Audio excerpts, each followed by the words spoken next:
Hello students, today we are going to discuss about the trigonometric ratios, some specific angles. ठीक है, क्या करना है हमें ट्रिग्नोमेट्रिक रेशियोज को क्या करना है वैल्यूज फाइंड आउट करनी है ट्रिग्नोमेट्रिक रेशियोज की कहाँ पे सम स्पेसिफिक एंगल्स के ऊपर। ठीक है, स्पेसिफिक एंगल मतलब पर्टिकुलर एंगल, जैसे 0 डिग्री के ऊपर। ठीक है, ट्रिग्नोमेट्रिक रेशियोज की वैल्यू क्या होगी 0 डिग्री के ऊपर क्या होगी। ठीक है, 30 डिग्री के ऊपर क्या होगी, 45 डिग्री के ऊपर क्या होगी, 60 डिग्री और 90 डिग्री। हमें क्या करना है इन पर्टिकुलर एंगल्स पे क्या करनी है ट्रिग्नोमेट्रिक रेशियोज की क्या करनी है वैल्यूज फाइंड आउट करनी है। ठीक है, क्या क्या होगी फाइंड आउट क्या करेंगे, हमें पता होना चाहिए कि भाई क्या होगी। ओके, ठीक है। तो अगर देखो ये पर्टिकुलर एंगल है तो ट्रिग्नोमेट्रिक रेशियोज के साथ ये एंगल हमें क्या करने पड़ेंगे, अटैच करने पड़ेंगे। तो देखो साइन 0 डिग्री, इसका मतलब क्या है साइन 0 की वैल्यू। ठीक है, ये क्या होगी एंगल अटैच हो गया ना साइन 0, तो ये क्या होगा ट्रिग्नोमेट्रिक रेशियो क्या साइन किसके ऊपर एट स्पेसिफिक एंगल क्या 0 डिग्री के ऊपर। ठीक है, तो वैल्यू फाइंड। ऐसे ही अगर मैं लिखना चाहूं साइन 30 डिग्री, तो ये क्या होगी ट्रिग्नोमेट्रिक रेशियो की वैल्यू किसके ऊपर एक पर्टिकुलर एंगल 30 डिग्री के ऊपर क्या होगी। ठीक है, कोस 60। ओके, तो ये क्या होगी वैल्यू ऑफ ट्रिग्नोमेट्रिक रेशियो कोस, ठीक है, at particular angle 60 degree. Okay, तो ये वैल्यूज हमें क्या करनी है फाइंड आउट करनी है, कैलकुलेट करनी है, या हमें याद होनी चाहिए। ठीक है, तो एक टेबल से क्या कर सकते हैं हम इसको कर सकते हैं। ठीक है, टेबल बनाते हैं। तो टेबल क्या होती है हमारे पास, एक टेबल बना लो, यहां पे स्टार्ट करो ये और ये। ओके, ये क्या हो जाएंगे हमारे पास थीटा हो गया, थीटा एंगल मतलब कोई भी एंगल होगा 0 डिग्री।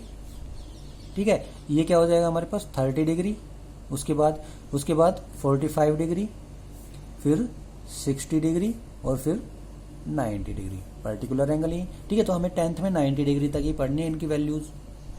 यहां पे क्या कर देते हैं रेशियोज लिख लेते हैं। ओके, साइन, नेक्स्ट कोस और ये tan। थीटा लगेगा ना, एंगल साथ में लगेगा साइन थीटा, चलो थीटा भी लगा दो। ओके, तो जब साइन थीटा की वैल्यू 0 हो तो साइन थीटा की वैल्यू क्या होगी हमारे पास साइन 0। ठीक है, थीटा की जगह 0 लगाएंगे ना, तो साइन 0 क्या होता है हमारे पास, ये एंगल मत लगाओ यहाँ पे। ठीक है, तो 0 साइन 0 क्या होगा हमारे पास, साइन 0 क्या होता है 1 होता है। ओके, साइन 30 क्या होता है 1/2। ओके, साइन 45 क्या होता है 1/√2। साइन 60 क्या होता है हमारे पास √3/2 एंड साइन 90 इज 1। ओके, तो आपको देखो आपको बस एक ये टेबल अगर आप भूल भी जाते हो तो ये टेबल आपको क्या करनी है याद रखो, साइन की वैल्यू याद रखो, साइन की टेबल को क्या करो याद रखो, बाकी सारी वैल्यूज आपको अपने आप मिलती चली जाएंगी। अब हमें क्या करना है कोस को क्या करना है कोस की वैल्यूज फाइंड आउट करनी है। तो जो साइन की जो वैल्यूज है ना इनको क्या कर दो रिवर्स कर दो, मतलब घुमा दो 180 डिग्री के ऊपर क्या कर दो रोटेट कर दो। तो ये 0 कहां पे आ जाएगा यहाँ पे आ जाएगा, और 1 कहां पे आ जाएगा यहाँ पे आ जाएगा। तो ये क्या हो जाएंगी कोस की वैल्यू हो जाएंगी, मतलब कोस 0 इक्वल टू 1। ठीक है, cos 0 equal to 1, cos 30 equal to √3/2।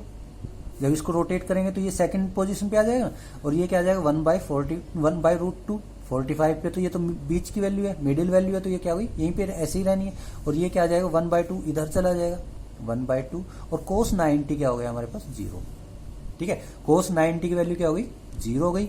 कोस 0 क्या होता है 1 होता है। कोस 30 क्या होता है √3/2। कोस 45 और साइन 4, देखो 45 के ऊपर सभी ट्रिग्नोमेट्रिक रेशियोज की वैल्यू क्या होती है सेम होती है, मतलब साइन की साइन और ये क्या था कोसाइन।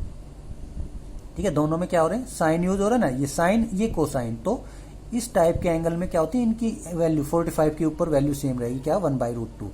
ठीक है, ऐसे ही टेंजेंट 45 और ये क्या हो जाएगा कोटेंजेंट कोट। ठीक है 45, इनकी वैल्यू क्या होती है हमेशा tan की 45 पे क्या होती है tan 45 इक्वल टू 1, तो कोट 45 भी 1 ही होगा। ठीक है, इनको कंप्लीमेंट्री एंगल्स बोलते हैं। ओके, tan और कोट का देखो रेस्ट ये होगा ना कंप्लीमेंट्री एंगल्स बोलते हैं, तो ये क्या होती है इक्वल होती है। तो tan क्या हो गया हमारे पास, अब tan की वैल्यू हमें फाइंड आउट करनी है। तो tan देखो ट्रिग्नोमेट्रिक रेशियोज में बताया था जब हमने पढ़ा था, तो क्या होता है tan को क्या लिख सकते हैं sine theta by cos theta लिख सकते हैं ना। तो tan 0 डिग्री हमें फाइंड आउट करना है, ठीक है। तो क्या होगा, sine 0 degree divided by cos 0 degree होगा ना। तो साइन 0 डिग्री इक्वल टू 0 और कोस 0 इक्वल टू 1। तो 0 बाय 1 क्या होता है हमारे पास, 0, ठीक है। तो tan 0 equal to 0। Similarly tan 30 किसके इक्वल होगा, sine 30 degree divided by cos 30 degree. तो साइन 30 इक्वल टू 1/2 और कोस 30 इक्वल टू √3/2। तो 2 यहाँ पे, 3 यहाँ पे, तो क्या आएगा 1/2 मल्टीप्लाई 2√3।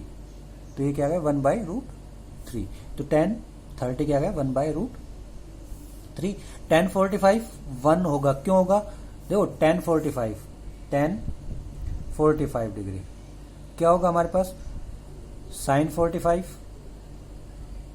डिवाइडेड बाय कोस 45 होगा ना।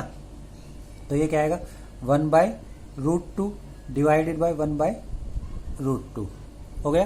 तो ये क्या आएगा √2 न्यूमरेटर में चला जाएगा और ये नीचे आ जाएगा। तो 1/√2 मल्टीप्लाई बाय √2 1 कैंसिल आउट हो गया, 1 आ गया तो 1। और सिमिलरली ऐसे tan 60 क्या हो जाएगा हमारे पास, √3 आएगा, 2 से 2 कैंसिल आउट हो जाएगा। और tan क्या आएगा 90, tan 90 क्या होता है, देखो tan 90 डिग्री क्या होगा, साइन 90 डिवाइडेड बाय कोस 90, यही होगा ना, tan साइन बाय कोस होता है।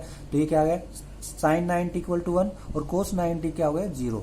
और ये क्या हो गया, अनडिफाइंड फॉर्मेट है हमारे पास, ठीक है। इसको हम क्या नहीं कर सकते, इस डिवीजन को हम डिफाइन नहीं कर सकते। तो इन्फिनिटी नहीं लिखेंगे, क्या लिखेंगे, अनडिफाइंड वैल्यू,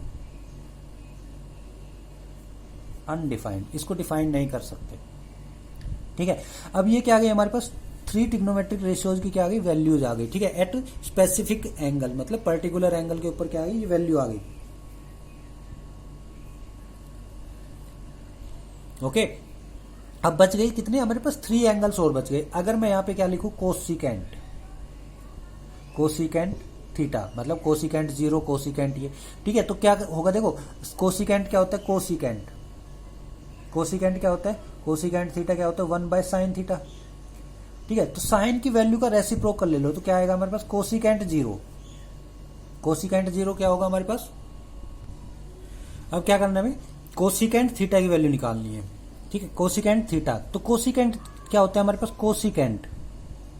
कोसिकेंट थीटा क्या होता है 1/sin theta, reciprocal of sine होता है ना, पढ़ लिया होगा आपने, बताया था मैंने, ठीक है। तो ये क्या हो गया 1/sin होगा।